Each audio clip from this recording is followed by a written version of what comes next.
Hey there, Smarty fans, especially parents and educators.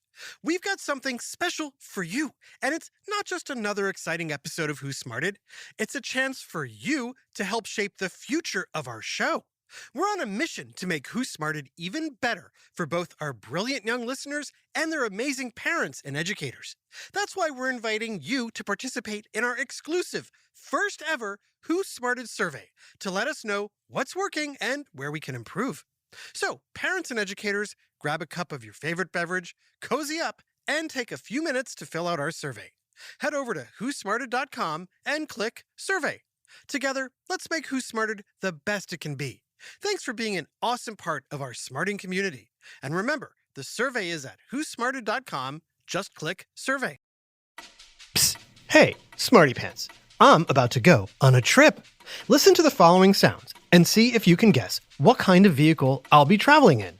Is it A, a car, B, a boat, C, a train, or D, an airplane?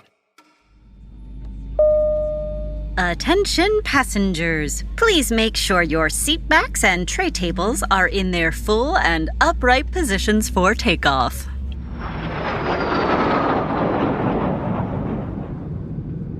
Did you say an airplane? That was easy, right? And when it comes to going long distances, airplanes are one of the most popular ways to travel.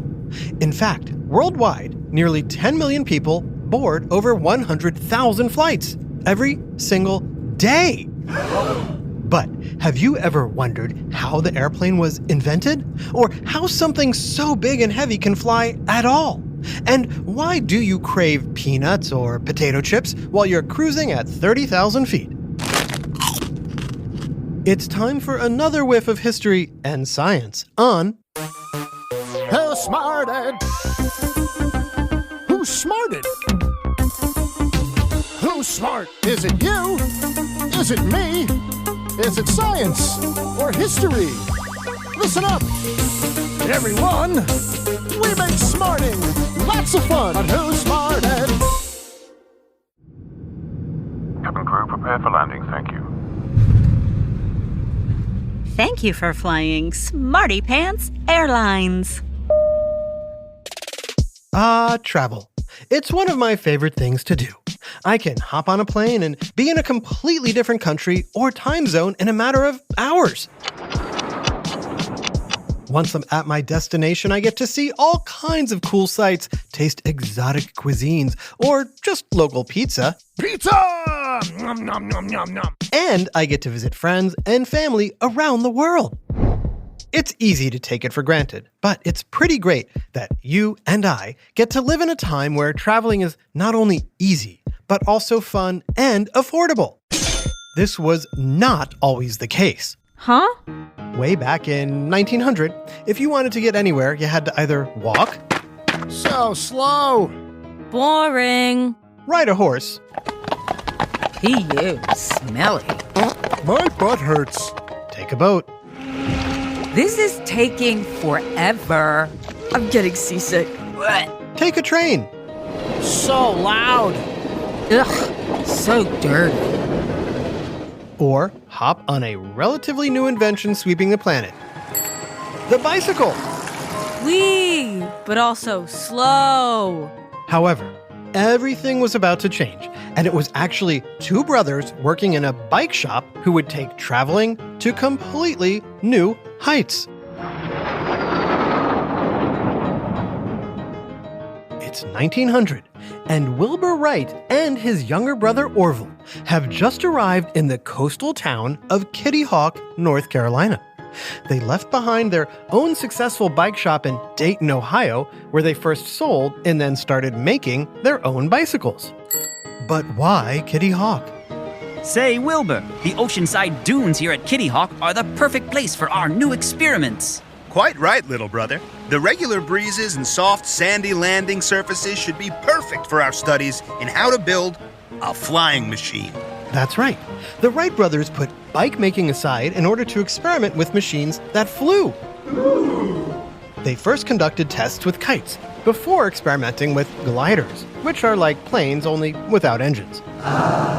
Then, after 3 years of trial and error, mostly error, Look out! They were finally ready to move on to something much bigger, an airplane. Orville, I think this design with wooden propellers and a gasoline engine might finally take flight. I agree, Big Brother. We've had nothing but failure the past few weeks, but that extra fabric used to increase the stiffness of the wings might be the key we've been missing. All right then, Orville. You take the controls of the aircraft while I run alongside to balance the fragile machine as you glide down the guiding rail. And then... The sky's the limit. And they were right. On the morning of December 17th, 1903, the Wright Flyer 1 soared into the air, traveling an incredible distance of 120 feet. But while that's not even half the distance of a football field, it was a start. Our first flight only lasted 12 seconds. Yes, but if we keep at it, Big Brother, I know we can do better. 20 seconds? Try 20 minutes. Well, the Wright brothers were wrong. On a following flight, they were able to keep their plane airborne for 40 minutes. And once the Wright brothers showed it was possible to build a heavier-than-air machine that could take flight and stay in flight, other inventors around the world began designing their own airplanes. This included Brazilian aviation pioneer Alberto Santos Dumont, whose aircraft flew 197 feet in 1906. Soon, engineers and inventors were building planes based on these breakthrough designs, including a man in Seattle named William Boeing, whose company would go on to build some of the most popular planes ever made. In fact, if you've ever flown on an airplane within the United States, say from New York to Miami or Chicago to Houston, there's a 90% chance it was on a Boeing airplane. Hey, Smarty Pants, what do you think these early airplanes were made of? Well, today's airplanes are made of titanium, steel, and aluminum.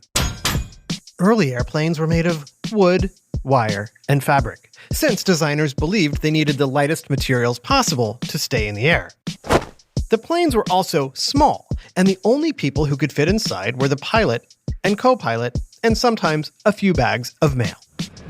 Airmail! But in the 1920s, William Boeing thought the future of travel was in the air, and he began experimenting with a radical new idea: planes with cabins for passengers. He put 2 seats on one of his early designs, and it was really scary for the passengers.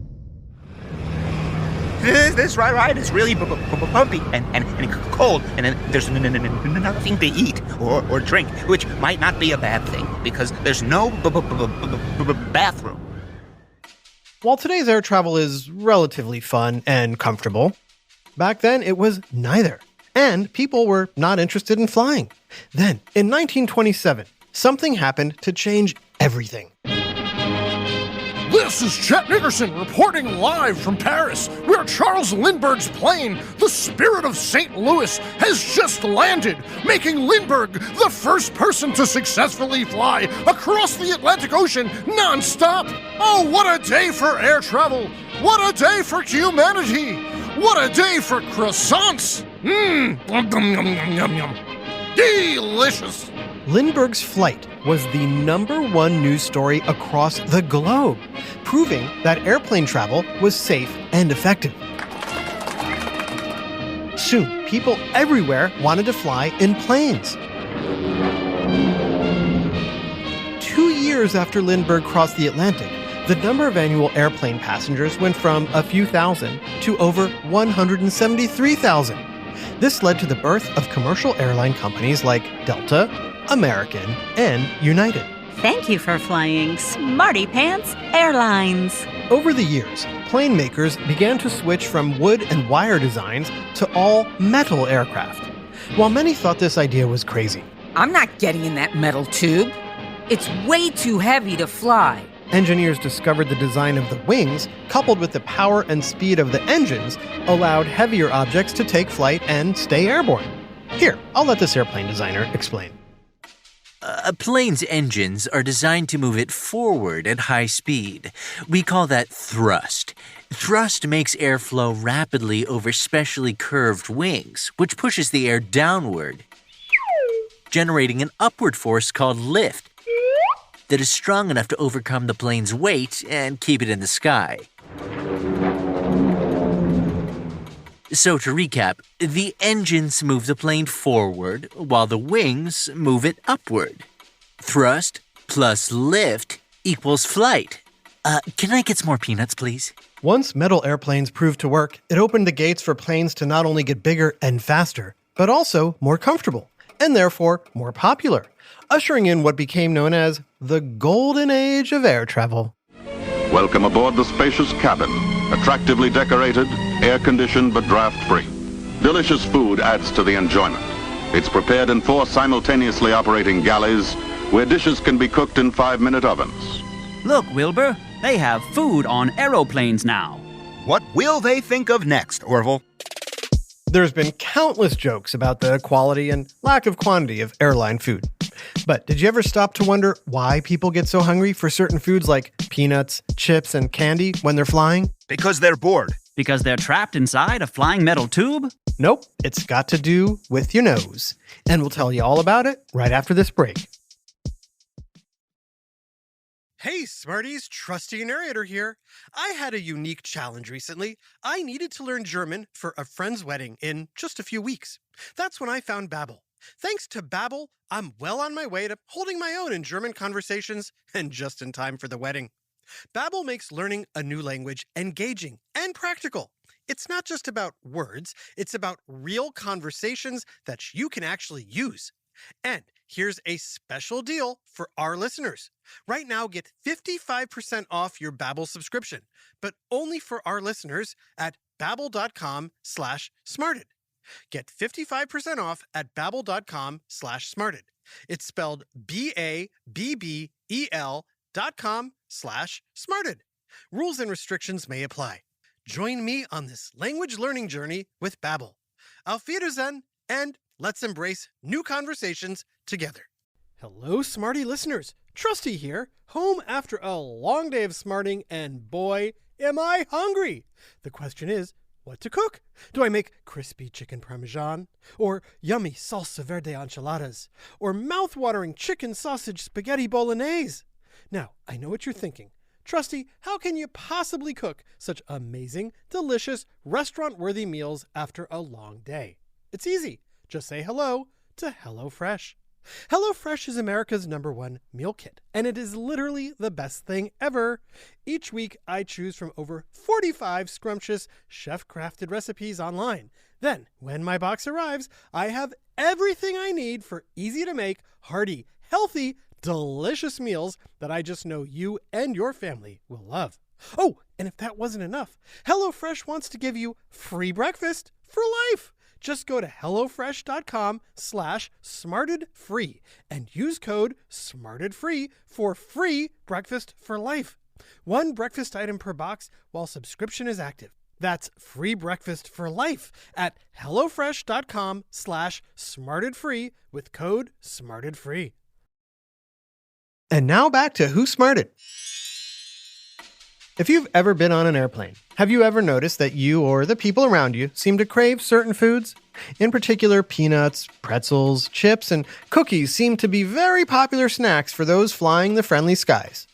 What do you think, Wright brothers? I think it's because salty food tastes better when you're high up in the air. I think it's because you get thirstier while flying. Tastes better. Thirstier. Stop. In a way, you're both right. Of course. We're the Wright brothers. No, I meant both your answers are right. In a 2010 study, scientists revealed that airline passengers' taste of salty and sweet foods is dulled by around 30% when you're in flight. So, to balance out your weakening taste buds, you crave foods that are high in salt or sugar. That's why when the snack cart comes rolling down the aisle, many people go for options they might not typically want while on the ground.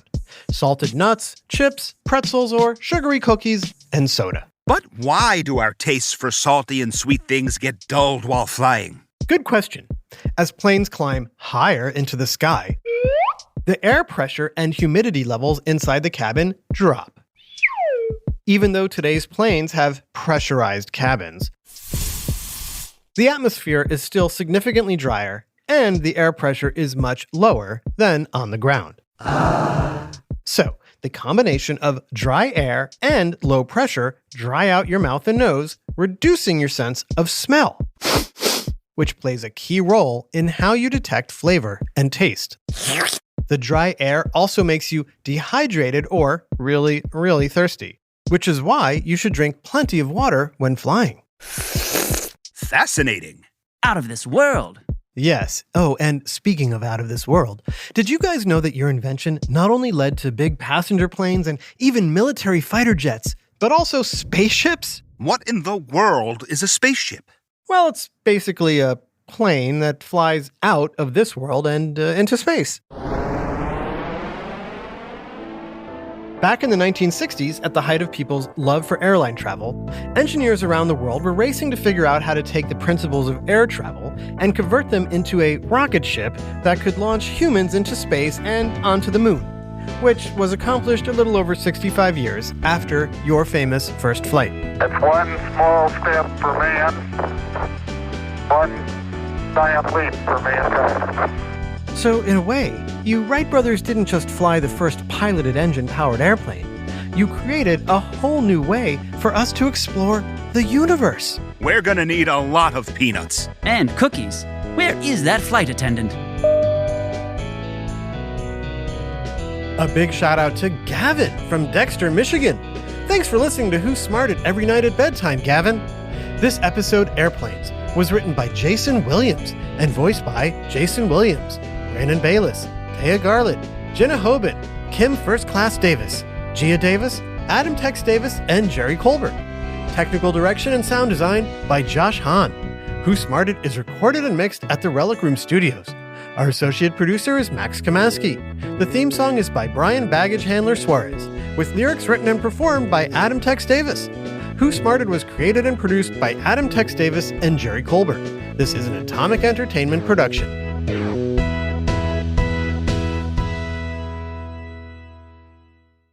Who Smarted?